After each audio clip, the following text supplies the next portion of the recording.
Ain't Slayed Nobody is a Call of Cthulhu podcast with violent themes and adult language. Listener discretion is advised. Welcome back to Ain't Slayed Nobody. This is Y'all of Cthulhu Episode 9, House Call. We have so many incredible things on the way, not only in this episode, but on Thursday, September 10th. We're attempting our first Twitch live stream at 2:30 p.m. Eastern. I will be playing a 1-to-1 scenario called Does Love Forgive with Rena Henze. It's set in 1920 Chicago around the St. Valentine's Day Massacre. Please do follow us over there at twitch.tv/ain'tslayed. We also have another miniseries with Scott Dorward on the way September 22nd. This is our first collaboration with How We Roll. Joe and Owen over there, along with Wes and me from our show, will be exploring an abandoned theme park as parkour enthusiasts. It's going to be so good, y'all, and that is Tuesday, September 22nd. Our episode today features our regular cast of Wes Davis, Chuck, Brandon Waynerdy, Alex McDaniel, and Jay Arnold. Will Baser, my deputy keeper, is helping me keep this world spinning, and he recently edited The Disintegrator, which is a Pulp Cthulhu campaign exclusive to our Patreon members. That's a hilarious playthrough if you're craving more. Join us at patreon.com/ain'tslayed. Also on Patreon, we are playtesting our first ever written scenario based on this show. An Occurrence at Bone Branch Creek is written by Graham Patrick and me, and it's based on our very first episode. So head over to Patreon to check all of that out.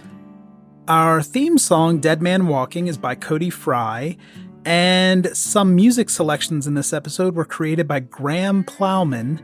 Check out his YouTube channel or grahamplowman.com. I am Cuppy Cup, your keeper of arcane lore. Enjoy the show. Previously on Ain't Slayed Nobody. The gang, except for Lance, was troubled by cosmic nightmares. They visited the apothecary in Las Cruces to medicate their worries away. And they rumbled at the Bootjack Saloon, with Father Flint kicking everyone's ass. At the saloon, they learned about the mysterious Prestwick House, and now they're standing right outside the open door. Shall we ride?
The front door of the Prestwick House is wide open, and as you get closer, you can see a layer of cobwebs stretching across the doorway.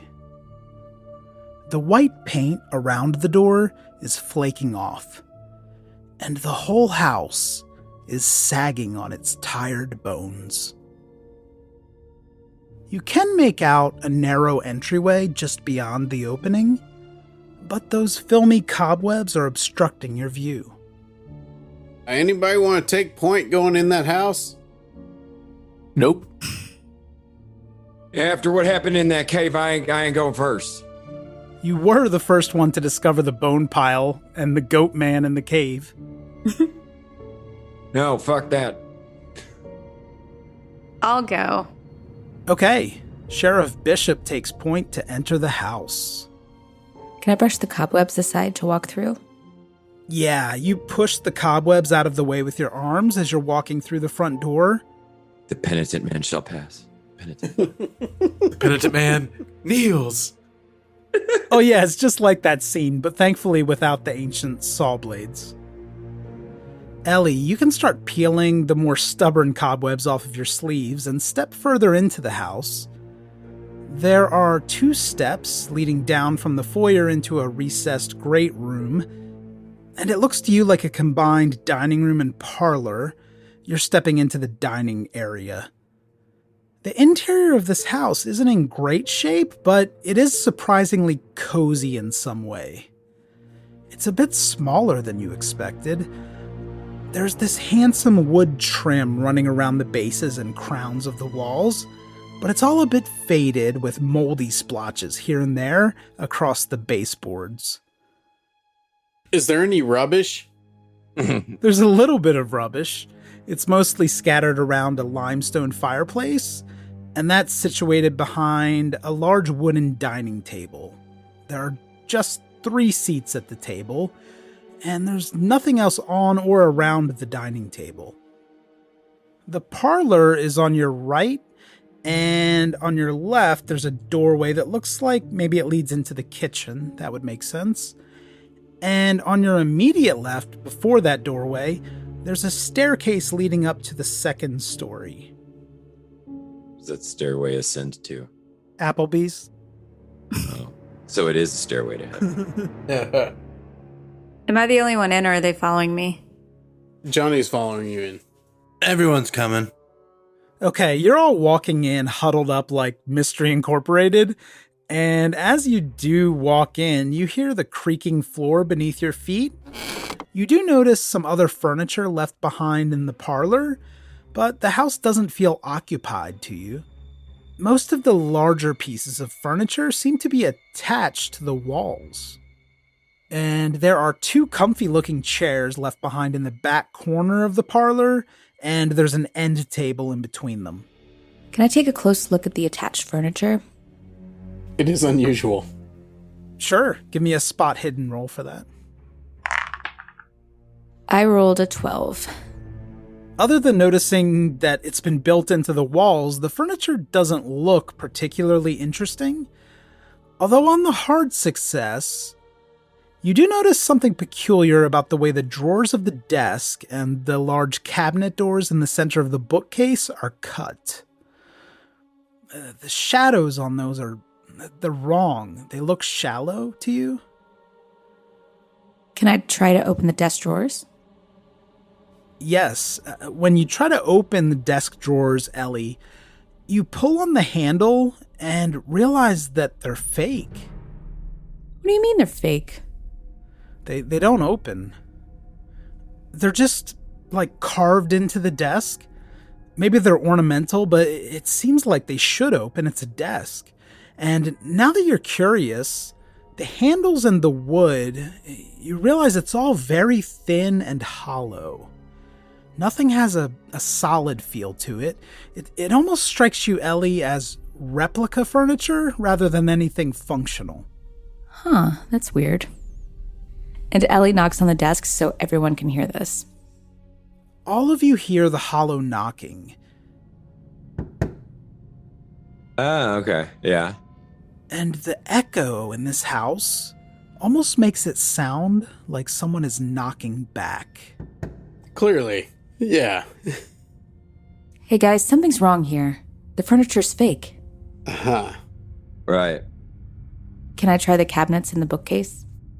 You realize these don't open either. And when you pull on them a little bit harder, you notice that the bookcase is very lightweight. It has a little give to it. It kind of shook when you pulled on those handles. Give me another spot hidden for Ellie, and this time I'll give you a bonus die because you're standing right here in front of the case. I rolled a 91 and a 21. On the success of the 21, You notice shallow grooves worn into the floor next to the bookcase. They look to be about the size of the feet of the bookcase. I want to try sliding the bookcase to the side where the grooves are. Yeah. The bookcase loudly scrapes against the floor, but it's not difficult work. You've pushed the bookcase aside and revealed a mysterious door. Sweet. It looks to you like, and you're all seeing this, it looks to you like a solid door that was maybe cut from a larger barn door. There's a lever door handle, but it looks broken to you. It's pointing straight down. Johnny is going to sneak up to the mysterious door and listen in on it. Yeah, as Johnny moves his ear up close to that door to listen, Chuck, give me a listen roll for this. That is a 58. On Johnny's success, you don't hear anything. But maybe that's unsurprising since this house does appear to be abandoned. Okay, I'm going to open that door. Okay, you don't need to do a whole lot to open it. I would hope not. The doorknob is broken. It's true. Give me a strength roll, Johnny. Dodge the door, Chuck. You give the door a gentle pull, and it creaks open very slowly. You notice, Johnny, that the wood on this door is rotting a bit. It feels like soft apple flesh, but it doesn't leave residue or anything like that. You do feel a slight draft blowing in. In front of you, there are stairs, and they're going down. You're getting this mixture of basement smells now. It's musty. It's a little bit pungent and sickly sweet. You suspect maybe there's dead mice down there, probably living ones too. You're getting enough light from the windows on the first floor to see about a dozen stairs. But when they meet the floor, it immediately disappears into darkness. Okay, do we have any torches or lanterns or anything? You don't have anything like that as far as I know. Is there like a mirror anywhere in this house on that first floor that he could put like at the bottom of the stairs to reflect light? Is that something that would work? Why would it not? It's in the fifth element. Yeah. Aziz, light! Ha! Okay, you did see a long framed mirror in the parlor. I just neglected to mention it. It's probably 5 feet across and 2.5 feet high. It's a pretty large mirror. So, Jeremiah, you gonna hook me up with some light? Yeah, I reckon I'll go get that there mirror over there and drag it downstairs so we can see what's in there. The mirror is very heavy, so 2 of you will probably need to carry this downstairs. No, it's a good thing I'm pretty damn strong. I'll carry it with you. All right. All right. Are you still shirtless? Yeah, that was half of it. I wanted to see myself in that mirror. Yeah, you glistening, beefy bastards. Aren't you? I think both of you are shirtless. Yeah, you're both shirtless and glorious. Again, I would like to request fan art be made. I was gonna sell that painting at the curio shop. Son of a bitch, I forgot. Hey, did you bring that painting with you? No, I'd never leave home without it. That's weird, man. Yep. Johnny, are you descending or are you stepping aside for Jeremiah and Flint to get the mirror down first? Help me visualize this. What are you doing? Well, no, they're shining the mirror down so I can descend and there will be light down there.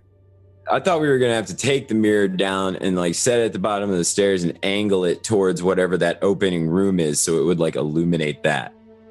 Is that how light works? Yes. It's fine. Okay. It will reflect. Can you send me a YouTube video?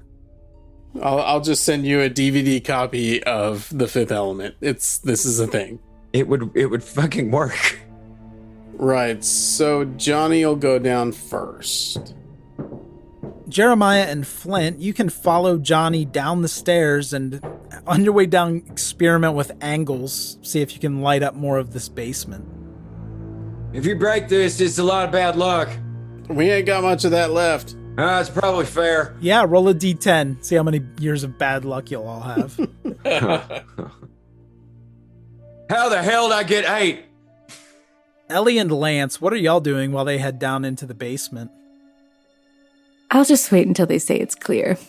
Okay. Yeah, just waiting for the word. Sorry to jump back to this, but explain how you're reflecting light with the mirror. So we've gotten down to the bottom, and they are angling the mirror so that the light that is coming down the stairs will be reflected into the room. Like pinball, but with beams of light. Right. That is precisely it. I don't know how else to convey to you that light reflects off mirrors illuminating things. I don't trust the angles with how far away you are from the windows on the first floor. And they're not that high off the ground. These aren't skylights. You only have one mirror. I don't know. I'm not seeing it. Give me luck rolls. Let's see how well this is working. Okay. Give me a trigonometry roll. Yeah, all right. I'm gonna do a Michael Keaton roll. All right, let's see. I rolled a 77. I rolled a 54, and together we suck. I don't think that passed for either of them. And I got a 13. Yeah, we fucked this up. They're pointing it at the other wall. I keep checking myself out in the mirror. I can't. My skepticism is winning out here. This isn't quite working the way you hoped. The angles they aren't quite right for what you're trying to do. Johnny wants to pick up a rock off the floor and just throw it and see if it hits anything. Okay, that's something you're pretty good at from the caves. Give me a luck roll for Johnny. Oh, yeah, that'll go well. It's a 95. I'm not. Nice. A 95? Okay. Yeah. You do manage to find a rock, Johnny. And hit Father Flynn with it. And Dwayne Johnson hits the floor. But it's one of those things where you rear back to throw, and you hit your ear with the rock as you come forward. Nice. And the rock just kind of deflects off your ear and rolls away into the darkness, not hitting anything. And now I have cauliflower ear. Yeah, exactly. That wasn't quite a fumble, so I won't take any damage. Okay. Johnny calls out, "Hello?" When you call out, Johnny, you realize now it's so chilly down here that if you could see anything, it might be your own breath. And it's really hot outside, so this is a little disconcerting. Root cellars are like that, man. I'm told. I'm from Texas. That's not... The echo of your voice down here makes you think this is a fairly large basement. Thankfully, nobody answers back. We still got the matches, right? Yeah. I'm fairly sure one of you does, either you or Flint from the earlier fires. Yeah, I'm sitting here thinking, can we light a stick on fire or something? We could use my shirt. Oh, wait. I'm not just going to go feeling around this room, so... You do notice, Johnny, as you're looking in your immediate vicinity for a stick, you turn around and there's a lantern hooked on the wall. It's just behind you at the bottom of the stairs. Can I pull it off the wall? Yeah, you can pull that right off. Okay, I'm going to take that off the wall and light it. Ellie and Lance, from upstairs, you can now see their lantern glow, and you can hear them talking from the doorway. Do you want to head down there to join them? Y'all come down here. There's some weird stuff going on. That's a good way to attract people. Yeah. Yeah, I want to make my way down there. I don't want to. Okay, Ellie heads down the basement stairs to join the party, and Lance, you can stay behind to do whatever you're going to do, stand guard or relax. It's your turn either way. Oh no. Okay, Lance is moping around upstairs. It's mid-afternoon. The sun is high in the sky, shining through the parlor windows on you, Lance. You have not visited the second floor, and you have also not visited what you think is the kitchen here on the ground floor. What would you like to do, Lance? Dealer's choice. No, it's your choice, but you can do whatever you'd like. Yeah, I'm just gonna sit down. You're just going to kick back here while they're in the basement? Yep. In the sitting room. Okay, as I mentioned, there are a couple of chairs in the parlor.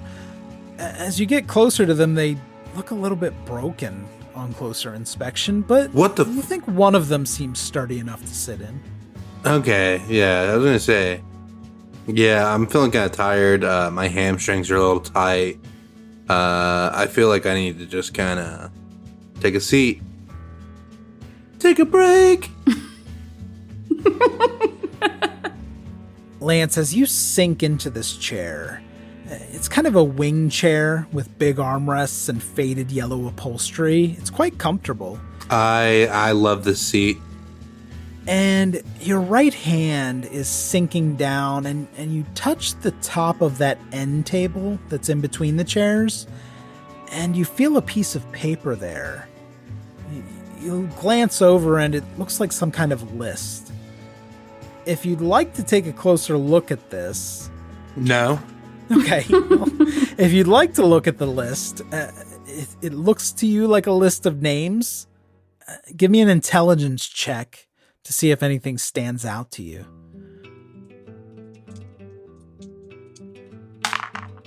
I rolled a 39. So my intelligence, I guess, is 90. What? And that's just coming out now? Hey, Lance, remind me again where you matriculated to. I got 80. You got 90? Well, intelligence is like street smarts. Knowledge is more university smarts. You got a fucking 90? Dude, he's street smarts all the way through. Listen, I grew up on the main streets of Donegal. You learn things there. In Donegal, did you learn any of the names on this list? You might have to refresh my memory. With a hard success, Lance scans the list and sees a dozen names, and all but 2 of them are crossed off. The names are written in different handwritings, and even the lines crossing them out, they look inconsistent to you, Lance. Your best guess is that maybe 3 people contributed to making this thing. Well, with 90 intelligence, maybe you know that exactly 3 people worked on it. One of the 2 names that's not scratched off you recognize. It's M. Posey. The other name...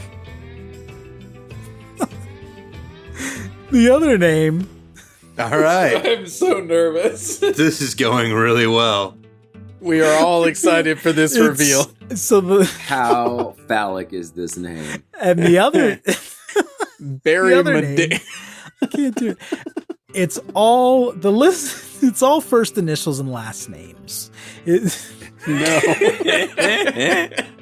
It's so stupid, but I can't stop laughing to get it out.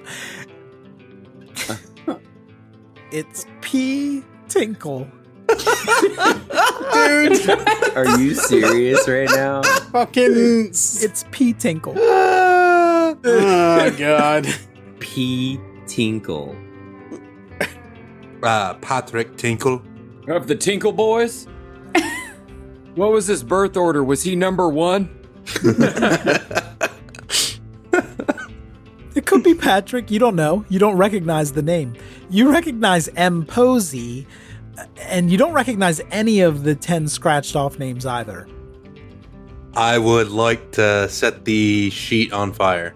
Is that really what you want to do? No. I mean, kind of, but... I'm sorry, I had a list of Old West last names and I could not get away from Tinkle. Okay, as you're checking the list twice, let's head back to the cellar where Ellie just joined the group. All of you down here now can see some shapes in this cold cellar. Some shapes. Yeah, sort of boxy shapes, flickering shadows. Flickering. Maybe it's more furniture. You can't really tell. You might need to walk around and get closer to the stuff near the center of this chamber. There's not much happening around the edges, but you can see there is a basement window that's been covered by canvas, by heavy cloth. Well, I'm gonna walk into this room against all logic. Would anybody care to join me? Yeah, hell yeah, why not? I'm already down here. Let's do it, my man. Yeah, let's go die. Screw it. Okay, Jeremiah and Ellie, as you start off into the room in Johnny's lantern light, but a bit blindly as you get to the edge of that light, you run into something. A friend from high school. Maybe it's a table. Okay. Johnny and Flint, you're not far behind, so you can see the table too. It is a table. It's a long table, and it has an eyelet attached to each of its four corners, and there are very short lengths of chain attached to three of them. And it looks like they've all been broken or cut off. They're only a few lengths long now. And Johnny, are you holding your lantern over the table now or putting it on the table? Yeah, can I not use that to see what the fuck is going on here? You can. But give me a spot hidden roll to see just how much you notice from your inspection under this dim lantern light. Okay. 72? Right on. That'll do it. Yeah? That is a regular success. I'm good at this. Fuck yeah. There are blotches all over this table, Johnny. Deep stains that are reddish brown and black. You're pretty sure in this context that these are blood stains. They aren't wet to the touch or anything, but blood soaked into this wood, just not recently.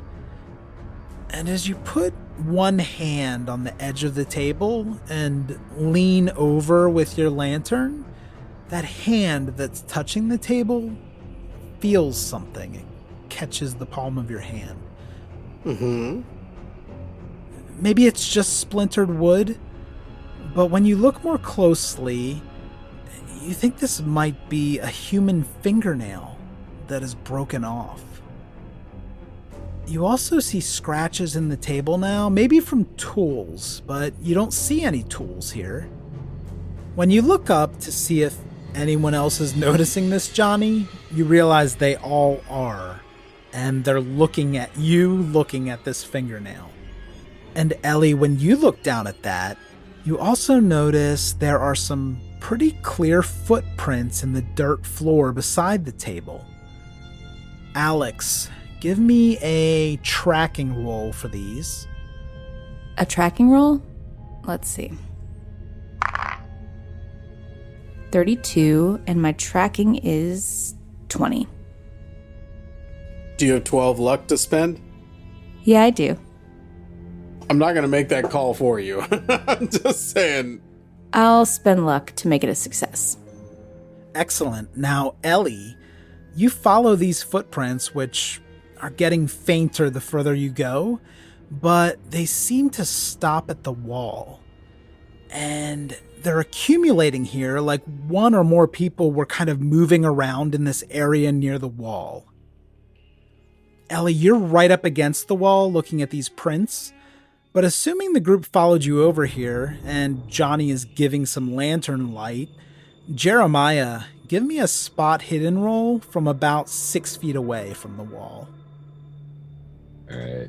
I have rolled a 28. And as you approach the wall, Jeremiah, you notice that one section of the wall looks off. It's discolored. You think maybe it's water damage at first, but it's so perfectly squared off. It's framing Ellie there.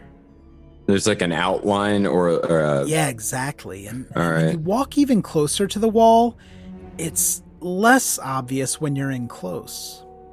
Like a door might have manifested but is not there anymore. Like it's moving as you look at it. Nothing is moving, but as Johnny gets closer with that lantern, Ellie, it seems like you're standing in a fan-shaped area in between these footprints where the dust and dirt, they're not as thick. It's like it's been cleared away. So it's definitely a door. But there's no door. Push the door. Push the door.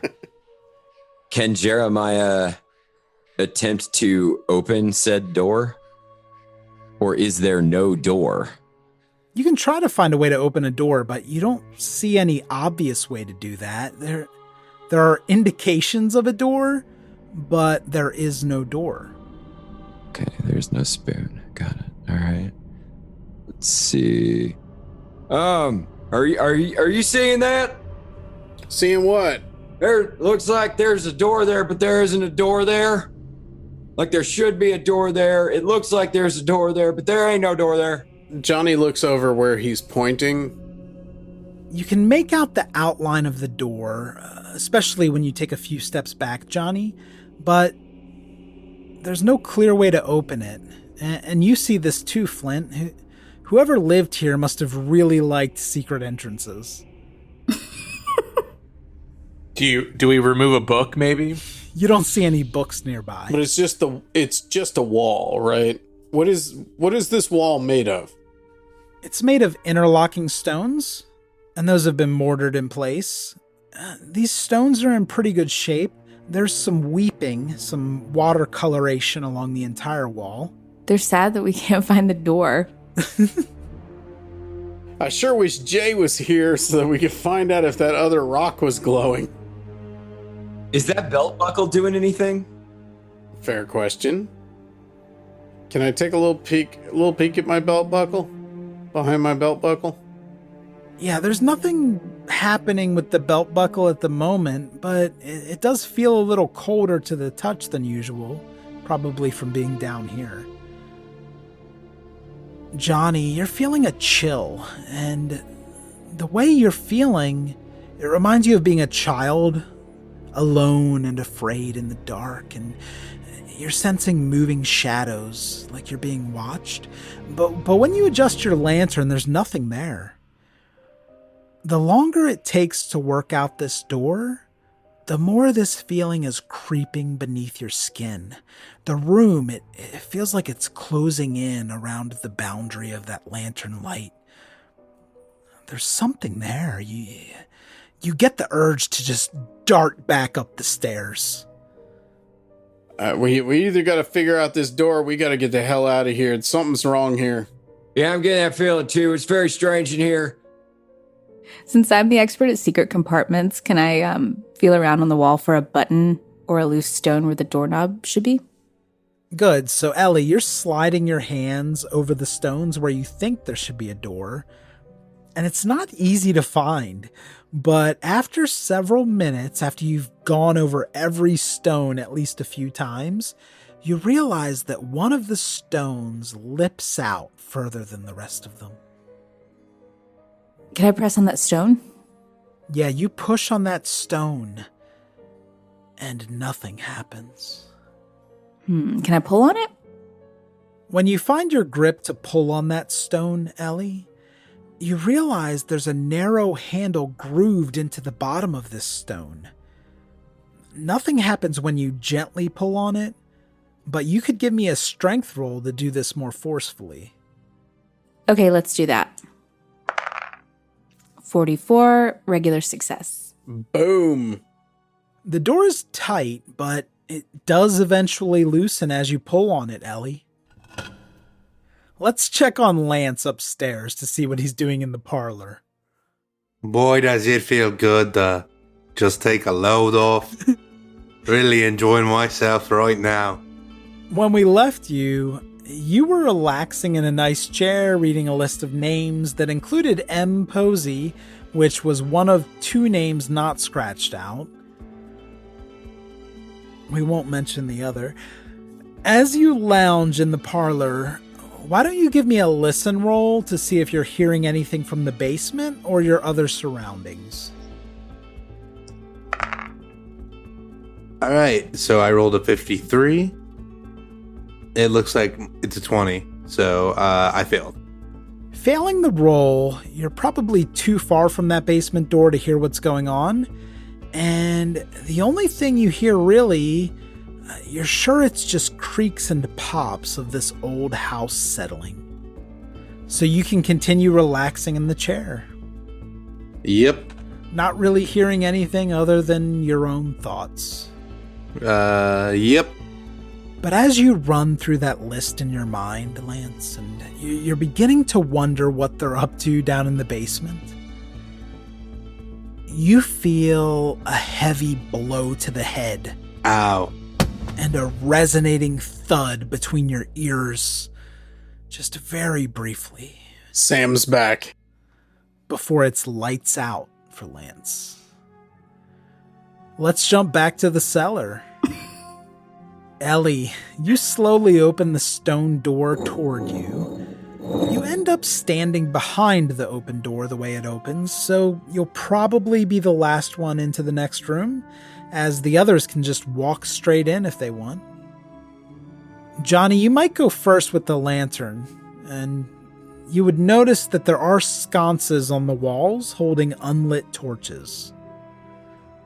Johnny already has fire going with the lantern, so you could light these if you'd like.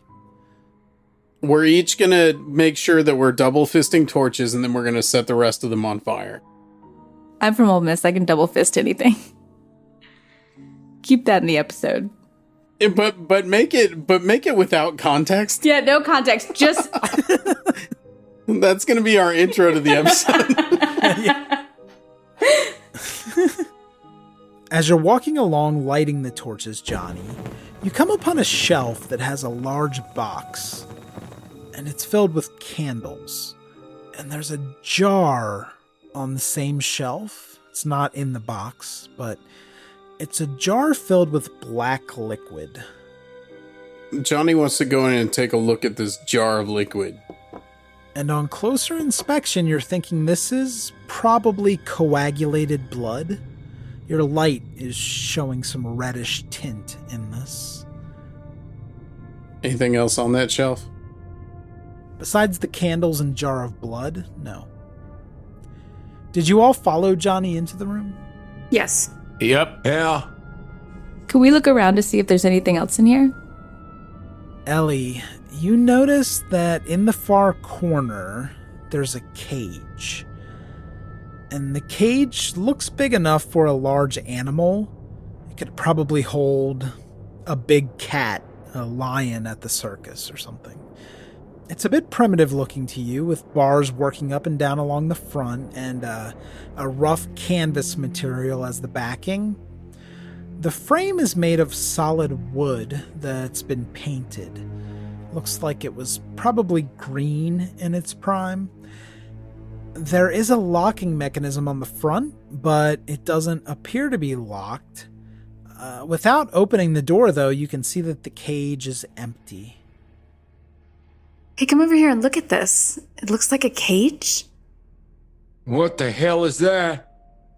Jeremiah, when you look at the cage, it's triggering a memory.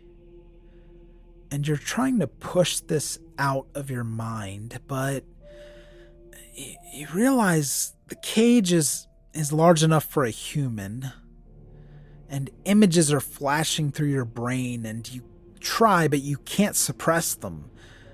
Fire, so much fire, it's fire everywhere. And Joseph, your brother Joseph's face, it's his melting face, just invading your brain. His smoldering beard, he's screaming for you, Jeremiah. Why won't you help him? Help him, Jeremiah. Give me a sanity check for Jeremiah, Wes. I thought that was coming. 27. Okay, that's a pass, and you lose just one more sanity point. Okay. Maybe you've been seeing your brother enough on this trip that you're just used to it now. Cool. But you are disturbed by these memories, and you're starting to become more aware that you have blank spots around your brother's death, and something is trying to fill them. But you aren't even sure if these memories are real. Oh, God.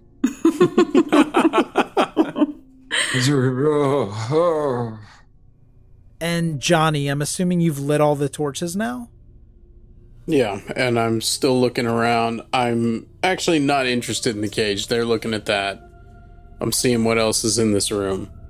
You noticed a couple of things, Johnny, as you did this. One is a broken glass vase, or maybe it was a sculpture or a cup. You think it was probably artwork. The shape wasn't like anything you've seen before. Does it look like the painting that I'm carrying? No, it's not as masterful as that. Okay, I want to take a closer look at this broken thing. See if I can suss out what it is. When you look at it from different angles, the angles and curves seem to be moving. There's some fluidity to this glass, but it appears to be empty. It's very strange. Give me an occult roll to see if you know anything else. Oh, so no. Yeah, it's a 77, so no. You don't know anything else, but you can do whatever you'd like with it. I am definitely taking it. Okay, you put it in your sack. I'm assuming you have a sack because you brought the painting with you. Returning to Ellie and Jeremiah standing near the cage, Ellie, you do notice a bookshelf on the right side wall here, and it's filled with about a dozen books, and they look like they've been burned, maybe intentionally. The pages and covers are warped and charred, and the shelf is mottled with black and white ash. You can give me a spot hidden to see if you notice anything salvageable. Okay. 43, that's a fail. Push the rope. You could push that, or use more luck if you'd like. I'm happy failing there. I think anything I found would drive me insane anyway. I found enough in this house. Yeah, that's a real good call. That's about all you're seeing in this secret chamber. Father Flint, as you shuffle around the room while everyone else investigates, you notice some faint markings on the ground. They aren't permanent. It looks like someone may have even tried to sweep them away with their feet or tried to cover them up in some way. It doesn't look like anything you recognize in its current form, but you do get a creeping sensation as you take this in. Boy, do I feel creepy. What is this sensation? It's a creepy one. I think we need to get out of here. Something's not right. They're torturing people or I don't know, but this is evil. I'm aligned. After you leave the secret chamber and walk through that first room, you're heading toward the stairs and... oh, this is weird. You see black puddles forming on the ground. But it's more mist than fluid. It's just the way it's pooling. It reminds you of water. Your lantern and torches, they seem to dim a little as these puddles gather. They're gathering mass from the mist and getting larger. They're still formless, but this creeping dark mist seems sentient. It's doing something. It's reacting to your movements and your fear, it feels. The mist is beginning to take on a pale glow as an outline. And as you look at the rest of your group to see if this is real or not, you're not going insane. Maybe. You realize everyone's seeing this by their look in their eyes. This luminous black mist has now gathered into 4 distinct forms that are crawling toward you. Y'all, I think we gotta get out of here right now. Yes, let's get out of here to check on Lance's head injury. Oh, Lance, you've faded into a world of darkness, floating through a void. And when you open your eyes, you're crouching behind an oak barrel.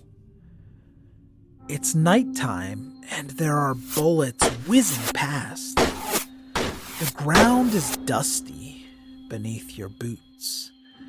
And you look over to your left and recognize the Noble Wolf Dry Goods store. You're on the main street back in Canutillo. Back on Main Street. All right. Yeah, but you're in a firefight. There was a firefight. All right. So I guess I'm just kind of crouched behind the barrel, hoping for the best, huh? You feel in your hands that you're gripping both of your pistols, and you have just a shit ton of ammo. Well, it looks like it's time to get to business. I guess I would like to know what I'm shooting at. So if there was a way that I could figure out where the shots are coming from and have an idea of where I need to aim. Give me a luck roll to see if you can safely peek around this barrel to learn what's going on. Okay. So I rolled an 87. But I have an 89, so... You have more luck and intelligence than the rest of the party combined.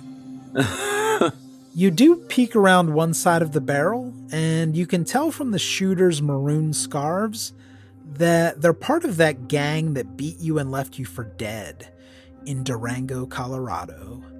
They're the ones who gave you that most recent cauliflower ear. Hell yeah. And piggybacking on that luck, you're able to make out the location of some of these shooters. They're all around the bank building. One is on top of the roof, using some short posts up there for a little bit of cover. Another is inside the building and has broken out the front window. And that one's taking cover behind a solid wall there, kind of ducking in and out. And a third is standing along the side of the building in an alleyway. They kind of run deeper into the alley after firing.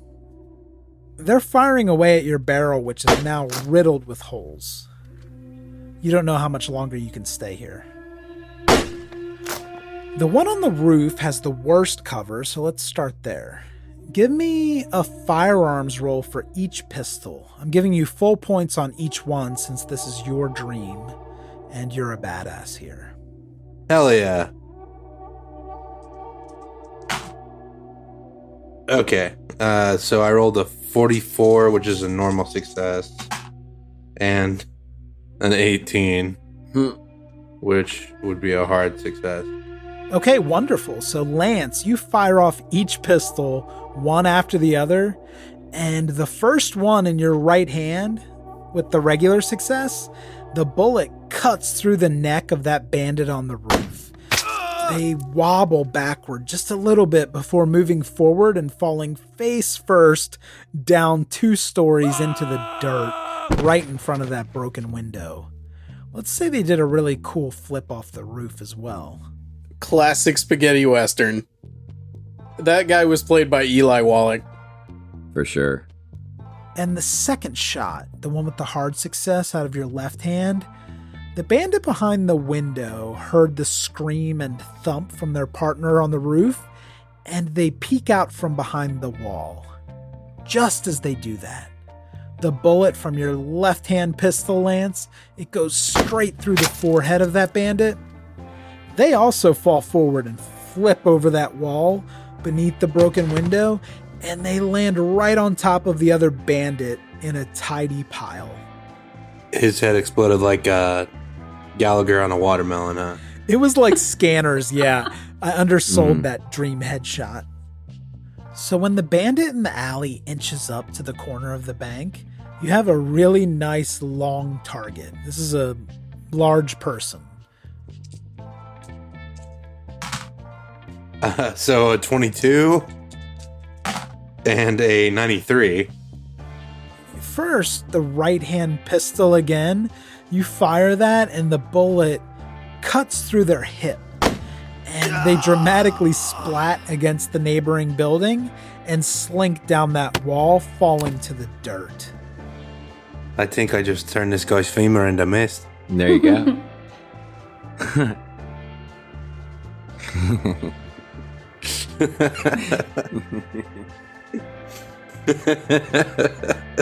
I like that. Yeah, speaking of mist, let's check on what is inching toward the party in the basement. As the shapeless mist begins to form, it's turning into something with a faint glow. You notice that they're forming into an almost human shape, but they're made up of shadow and mist.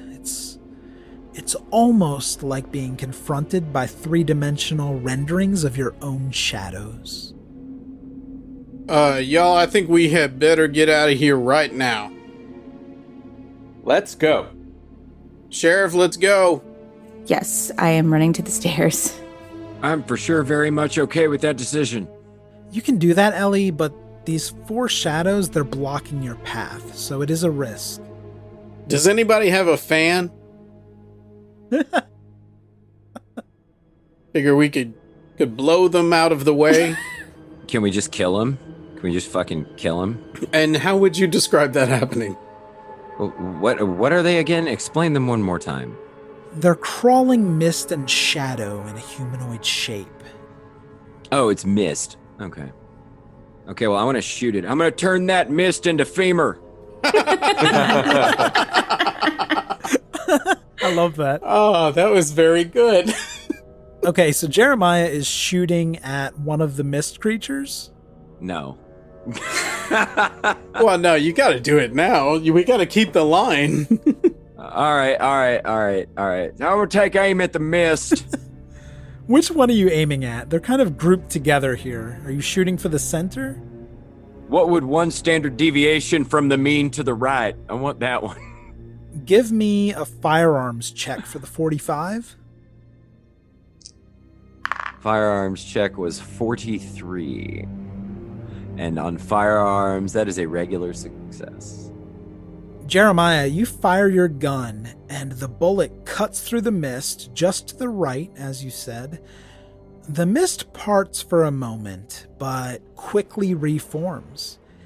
And that bullet ricochets off the stone wall and embeds itself in the floor.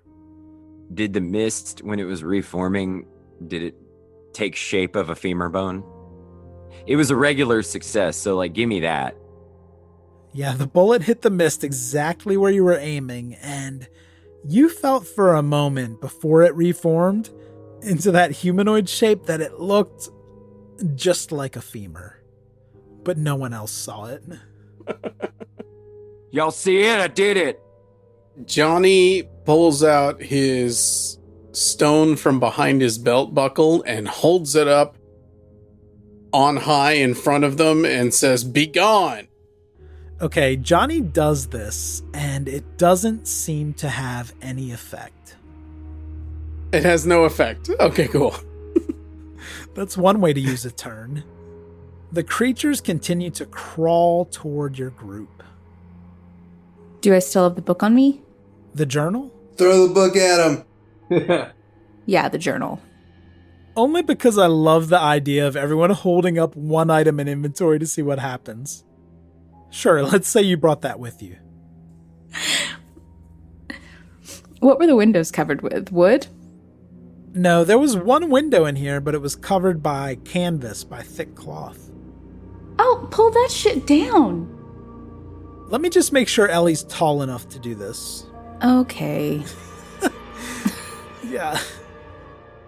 With just a small jump, Ellie is able to rip down that cloth covering and pulls the wooden rod down with it. More light begins streaming into this room, and this is having an effect on the creatures. They're splitting around the tables and beginning to hug the corners of the wall that's furthest from the window now. It's obvious to all of you that these things are avoiding that sunlight. Now that you have a moment to collect yourselves, give me sanity checks on this encounter. I got a 58. Yeah, I got a 67. That's not enough. I rolled a 72. Okay, so you failed too. I got 27. Johnny and Ellie, you won't lose any sanity. Jeremiah and Flint, give me D4 rolls for your sanity loss. Okay, I rolled a 2. A 3. We run for the stairs finally. Yeah, we have our torches up and are creating light around us to where the shadows cannot get in. And they're no longer in our way to run away. Yeah, you can all run to the stairs and sprint up in Dex order, but you find that the door is now closed and locked from the outside. This is troubling because on the way in, it seemed like that handle was broken. Johnny yells out to Lance to open the door. And as you try the door, why isn't Lance hearing this? Let's check on him. When we left you, Lance had been in a shootout and shot 3 bandits who are now strewn about around this bank. There's one in the alleyway, that's the last one you shot. Another fell off the bank's roof, and the other fell out of the front window of the bank. Alright, yeah, I guess I'll go over to the guy by the wall first. Yeah, you walk over to that alleyway to check on the one who you're least confident is dead. Yeah. He's mostly dead. And you pull the maroon kerchief down off of the mouth. This is Father Flint's face. Oh, shit. What? What? Well, I gotta be honest with you. Been waiting to do that a long time. He's not my favorite person. He's a little bit sketchy for a priest. Gonna felt like he brought shame to the profession. Alright, and then I'll walk over to, I guess, the one that fell off the roof. Or the window one. Whichever one would be first. Yeah, they're piled up together, but Yeah. the one from the window is on top, so let's do that. You roll over the body off of the other corpse so that it's face up on the dirt. And even though the head is nearly exploded, this is certainly Jeremiah you've killed. Bastard. Well, I feel at least a little bit bad about this one. Jeremiah did save me with some of the salve, I think, at one point. And finally, you look at the body that fell off of that roof. And the neck is broken, so you can just turn the head around here to see who it is. Yep. And as the neck unwinds, you see this is Johnny Rhodes. Well, I guess I'll have to find a new posse to roll with. But as your eyes meet Johnny's lifeless eyes, you hear a pistol cock behind your head. Chuck, this is why I have to change things in post. because you lingered on the word cock? Yes. You have to cock that gun. And when you turn around, Lance, you see that this is Ellie, who is pressing a gun against your forehead now. And she pulls the trigger. What? And it's fade to black for Lance. Oh. What? Let's go back to the cellar where y'all have climbed the staircase and seem to be locked in with these shadow creatures who you've mostly held off for now. Johnny, you're beginning to feel a chill again, and you are trying the door and yelling for Lance. Right, but apparently nothing happened there. We've decided on our end. Obviously on his end, a lot of weird shit happened. That's right, but can you give me a listen roll? Alrighty. That's 47. I think that's a regular success. with that success, you don't hear anything at all. You have very little confidence that Lance is coming to save you. A shadow creature begins to materialize between you and the door, Johnny.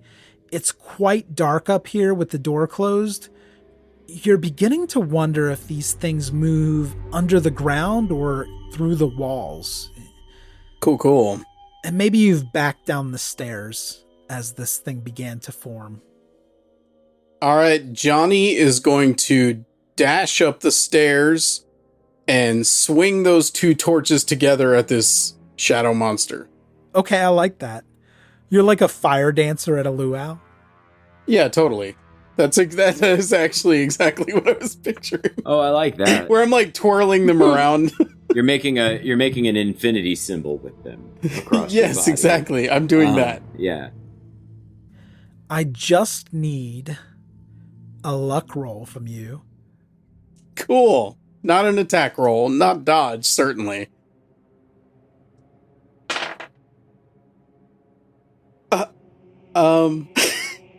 Oh shit. That's a 100. Yes. Oh my god, okay. Aww. Oh man, you're gonna be crispy. let me retcon real quick and say before he does this, Johnny downs an entire bottle of Zeke's Curious You Concoction. might want to make that 3. Might make it a double. So Johnny chugs a vial of Zeke's Curious Concoction. And then you wipe your mouth on your shoulder, and maybe you break that vial on the ground in defiance. You are ready for this. You've been waiting for this moment. Johnny, you dash up the stairs toward the shadow creature, twirling your torches. Unfortunately, you don't have much experience handling fire like this. You don't have a lot of experience as a fire dancer. Right. And what you end up doing is it's actually helpful to the rest of the party, but it's not going to be great for Johnny. You end up catching your trousers on fire, and Oh shit. It's all those scented oils. they're really oily from the bathroom. And after walking through the hot New Mexico sun, they're nice and dry and crisp. Your trousers are going up in flames as you're running up the stairwell. Give me a D6 roll for this dance. Well, actually, give me a D8, because I'm assuming you have the remaining vials of Zeke's Curious Concoction as an accelerant. That's a 5. But you were back up to 11 hit points, weren't you? I was down to 8. No, but didn't you get a sleep and some... I got asleep. I got back up to 10. I hit my head on the tub and I'm down to 8. Oh, shit. Yeah. Well, you're not taking a major wound because this wasn't half of your maximum hit points. You're okay. Okay is a relative term. The fabric of your trousers is burning into your skin, Johnny, grafting to your legs as you collapse. Take on off the your stairs. pants. Yeah. And you lost all of that Zeke's. That is so sad. So the good news is that Johnny on Fire hasn't burned away the stairs yet. Everyone, I don't want to alarm everyone, but it appears that I am a liar.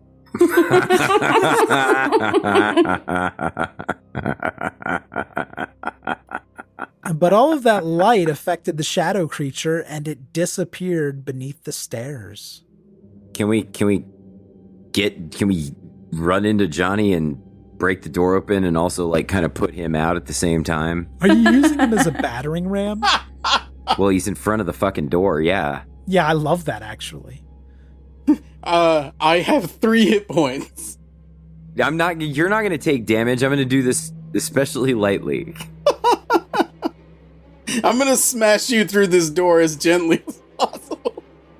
It is Jeremiah's move next, so picking up Flaming Johnny and barreling into the door, I'm going to give you a strength roll, but I'll give you bonus die since he's on fire. Oh, sick. Okay.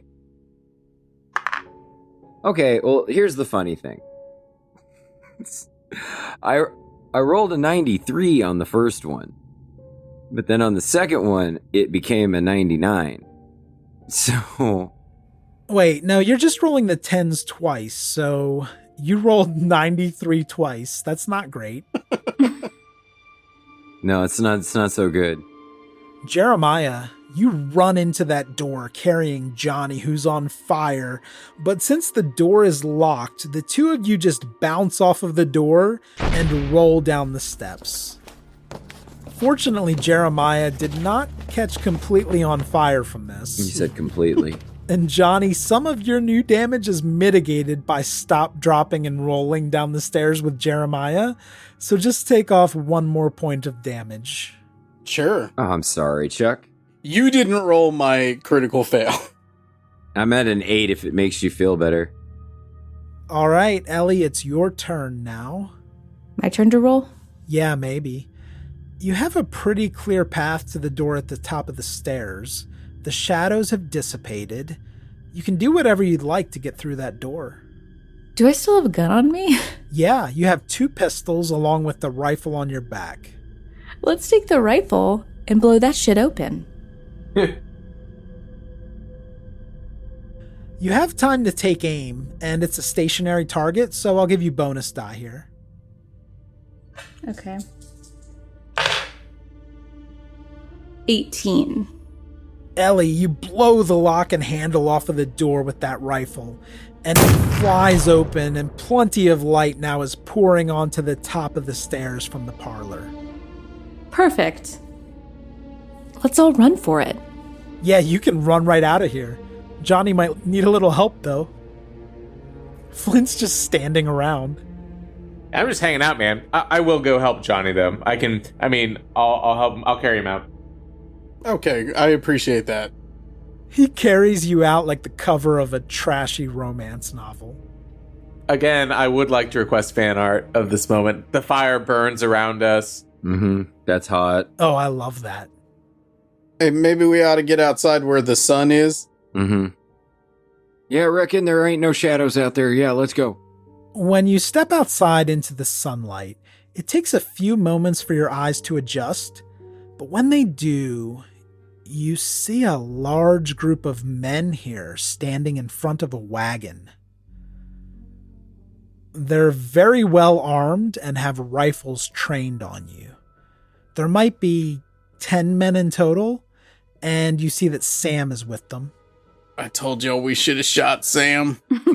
Peck is there too, with who you presume is his young son. That's the one who hit my paw. And the child points to Father Flint.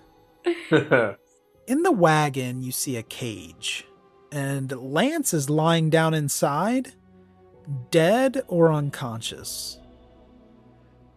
And you all recognize the man in the center of the group in his fine clothing. And of course, this is Hiram Hadley, the president of the college. Huh. Well, I believe we have much to discuss about your expedition, my friends. Yes, we all very much remember you.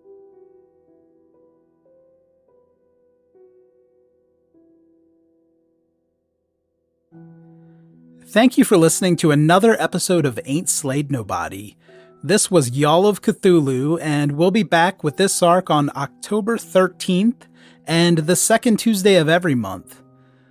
Unland with Scott Dorward and How We Roll begins on September 22nd. Our live stream is September 10th at twitch.tv/ain'tslayed. That's 2:30 p.m. Eastern Time, UTC-4. Buy t-shirts at slade.me/merch. Leave reviews on iTunes. Thank you to all of our patrons at patreon.com/ain'tslayed, including our outer gods, Anthony D., David D., Drew M., and Michael D. We appreciate y'all. And we have some new patrons at the Deep 1 level and above. Tensoon Shadow, John C., C. Preby Run, sorry if I said that one incorrectly, Patrick O., Victor H., and Luke. Thank you so much, y'all, and all of our patrons. We love everything that you do for the show. I am Cuppy Cup, your keeper of arcane lore. Thank you, and good luck out there.